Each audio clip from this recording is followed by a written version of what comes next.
عمران کے کہنے سے شروع نہیں ہونی اور اس کے نہ کہنے سے ختم نہیں ہونی. تو جو کہا تھا اس نے، اللہ نے اس کو یہ عطا کیا ہوگا نا کہ الہام تو مطلب ہے کہ کوئی خیال آیا، کوئی گمان ہوا اس کو کہ یار یہ چیزیں جو چل رہی ہیں اس وقت فی زمانہ مسلم ورلڈ میں، یہ زہر قاتل ہے ہمارے لیے، تو یہ نہیں ہونی چاہیے.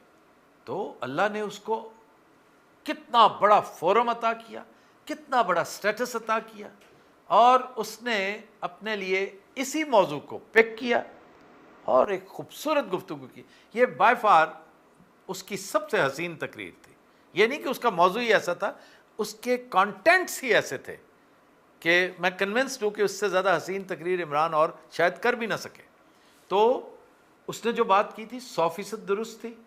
اگر اس کا کوئی چالاک ایڈوائزر ہوتا، سیانہ ایڈوائزر ہوتا، بیربل جیسے لوگوں میں سے کوئی ہوتا، آپ نے چونکہ 9 رتنوں کی مثال دی ہے، کوئی اس کا راجہ ٹوڈر مل ہوتا، ٹھیک ہے، تو وہ اس کو پھر مشورہ دیتا کہ یہ نہ کہو،